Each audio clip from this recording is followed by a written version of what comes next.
Christians are being silenced, blocked, and erased in multiple countries right now. Discover where faith can cost freedom and even life today.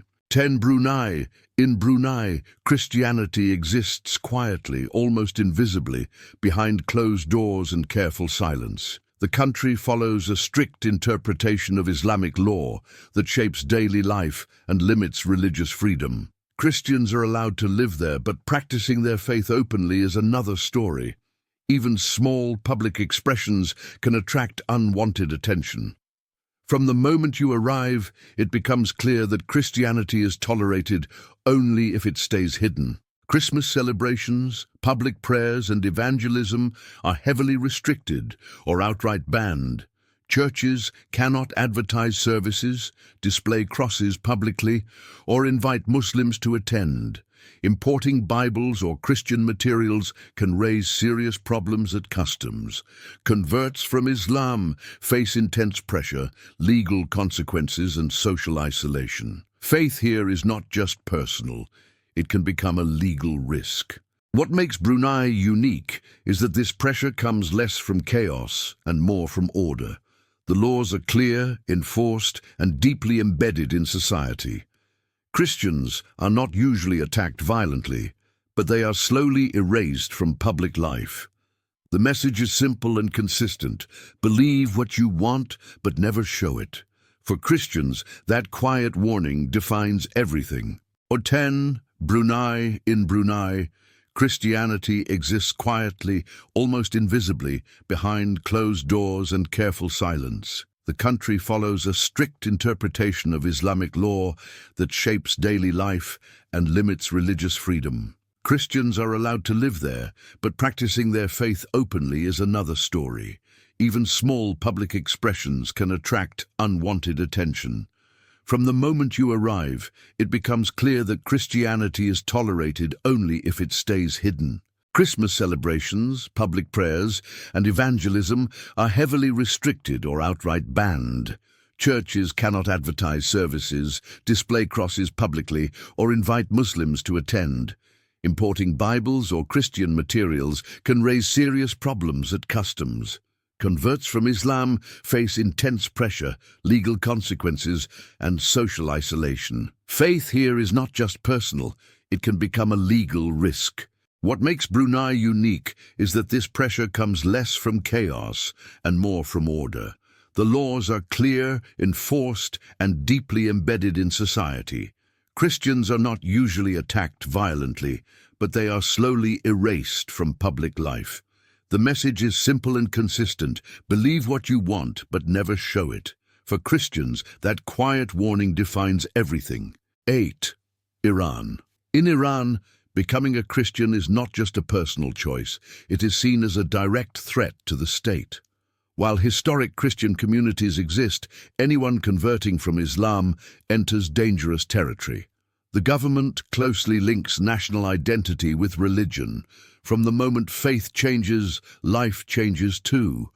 Surveillance becomes constant and trust disappears. Belief is treated as rebellion. Fear quietly follows everyday life.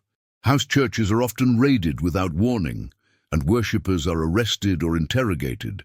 Pastors and converts can face long prison sentences for spreading Christianity.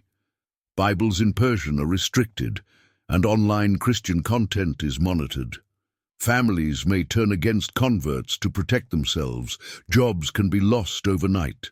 Education and travel opportunities suddenly vanish. Faith comes at a very real cost. What makes Iran especially harsh is how systematic the pressure is. The law, intelligence services, and social structures work together to isolate believers. Christians are not only punished by the state, but also by society. Leaving the country becomes difficult, yet staying is dangerous. Many live double lives just to survive. In Iran, Christianity is forced into the shadows, and the shadows are always watched. 7. Pakistan. In Pakistan, being a Christian often means living as a second-class citizen from birth. The country's strong religious identity shapes laws, schools, and social life. Christians make up a small minority and are often blamed when tensions rise. From the first day, faith defines opportunity. Where you live, where you work, and how you are treated are all affected. Fear is not constant, but it is always close. One accusation can change everything. Blasphemy laws are the greatest threat Christians face. A simple argument, rumor, or false accusation can lead to prison or death sentences. Churches are attacked, neighborhoods are burned, and families are forced to flee. Even when accusations are proven false, damage is already done. Police protection is unreliable, justice moves slowly, if at all. Faith becomes something to hide, even inside your own community.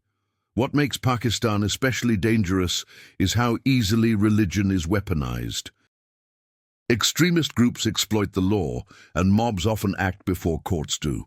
Many dream of leaving, yet visas are hard to obtain. Staying means constant caution. In Pakistan, Christianity is legal on paper. In real life, it comes with a heavy price. 6. Somalia. In Somalia, Christianity is almost impossible to live openly. The country is dominated by extremist groups that reject any other faith. Being known as a Christian can be a death sentence. There are no churches operating freely in public. Believers are forced into total secrecy. Even family members can become a danger. Survival depends on silence. Al-Shabaab actively hunts converts and suspected Christians. Public worship does not exist anywhere in the country. Bibles and Christian symbols are strictly forbidden. Foreign Christians must hide their faith completely. Local converts face even greater risk than outsiders. Many are killed before authorities ever intervene. Fear controls every aspect of daily life. What makes Somalia extreme is the absence of protection. The government lacks power to defend religious minorities. Law is replaced by fear and militant rule. Leaving the country is often the only hope. Visas are hard to obtain for those fleeing persecution. Staying means constant danger with no safe spaces. For Christians, Somalia is one of the most hostile places on earth. 5. Yemen. In Yemen, Christianity is crushed under the weight of war, chaos, and strict religious control. The ongoing conflict has destroyed institutions and erased any space for minority faiths. Being a Christian is seen as betrayal rather than belief. There are no churches, no open gatherings, and no protection. Life is already dangerous, but faith makes it worse. Christians must hide completely to survive. Even whispers of belief can be fatal. Extremist groups and local authorities both target converts from Islam. Christian materials are banned, and online activity is closely watched. Aid workers and foreigners are monitored for religious influence. Local believers face harassment, arrest, or execution. Families may report relatives to avoid punishment themselves. Trust disappears quickly. Faith becomes a secret, carried alone. What makes Yemen especially brutal is that persecution happens alongside total collapse. There is no justice system to appeal to and no safe region to escape to. Hunger, violence, and fear mix into daily life. Leaving the country is nearly impossible for most. Visas are rare and borders are dangerous. For Christians, Yemen offers no refuge. Only silence keeps them alive. Or Libya.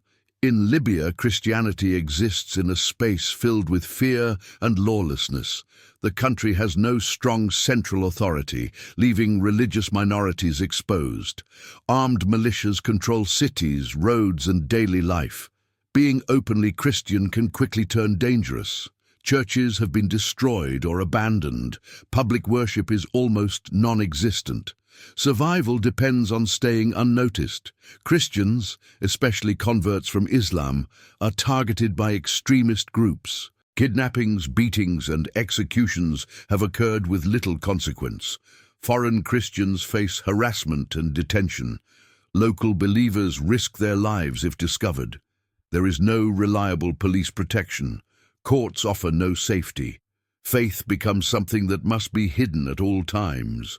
What makes Libya especially hostile is the complete lack of accountability. Violence happens without warning and without punishment. Even leaving the country is risky due to instability and closed borders.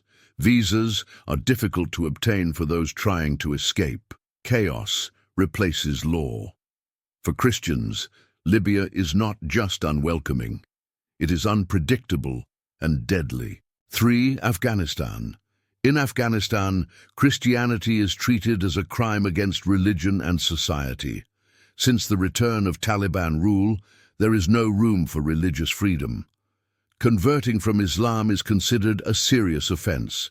Being discovered as a Christian can lead to execution. There are no churches, no safe gatherings, no open faith. Christians must erase every visible trace of belief. Survival depends on complete secrecy. Even owning a Bible or Christian content on a phone can be deadly. House searches, informants, and checkpoints make daily life dangerous. Families often turn against converts out of fear. Foreign Christians are closely monitored and restricted. Local believers face the greatest risk of all. There is no legal defense available. Faith alone can destroy an entire life. What makes Afghanistan one of the worst places is the total control of ideology. There is no separation between religion and law. Escape routes are limited and borders are dangerous. Visas are extremely difficult to obtain. Many Christians live trapped between fear and silence. Hope comes only through hiding. In Afghanistan, Christianity cannot exist openly at all. 2. Myanmar. In Myanmar, Christianity is caught in the middle of war and oppression. The country's military rule has turned entire regions into conflict zones. Many Christians belong to ethnic minorities already viewed with suspicion. Faith adds another layer of danger to daily life. Villages are watched, movements are restricted, and trust is fragile. Public worship becomes risky during military operations. Fear spreads quietly through Christian communities. Churches in conflict areas have been burned or bombed during military campaigns. Pastors and believers are accused of supporting rebel groups. Aid to Christian areas is often blocked or delayed. Young Christians face forced recruitment or displacement. Families flee into forests or across borders to survive. Education and livelihoods collapse under pressure. Faith becomes inseparable from survival. What makes Myanmar especially cruel is how persecution hides behind war. Violence is justified as security, but minorities suffer the most. There is little international protection on the ground. Leaving the country is difficult due to travel restrictions and closed borders. Many Christians remain trapped in unsafe regions. Silence offers no guarantee of safety. In Myanmar, belief exists under constant threat. 1. North Korea. In North Korea, Christianity is viewed as an enemy of the state. The government demands absolute loyalty, leaving no space for any other belief. Practicing Christianity is considered treason. There are no real churches, only state-controlled buildings for propaganda. Anyone discovered with a Bible risks immediate arrest. Faith is not misunderstood here. It is hunted. Survival depends on total secrecy. Christians who are exposed are sent to labor camps, tortured, or executed. Entire families can be punished for one person's belief. Informants are everywhere, even among neighbors and relatives. Possessing Christian material is enough to destroy a life. Children are taught to report suspicious behavior. There is no trial, no defense, and no mercy. Fear becomes part of daily routine. What makes North Korea the worst is its total control over every aspect of life. There is no underground safety and no outside help. Escape is nearly impossible, and borders are heavily guarded. Visas are irrelevant because entry and exit are tightly controlled. Christianity cannot survive openly in any form. In North Korea, faith is forced into silence or erased completely. After seeing these countries, which one shocked you the most, and why did it change the way you see religious freedom today? Comment below and tell us which country surprised you more than you expected. Also, let us know where you are watching this video from right now. If you want to understand this topic even deeper, click the video appearing on your screen now and share this video with someone who believes religious freedom exists everywhere, because this reality needs to be seen.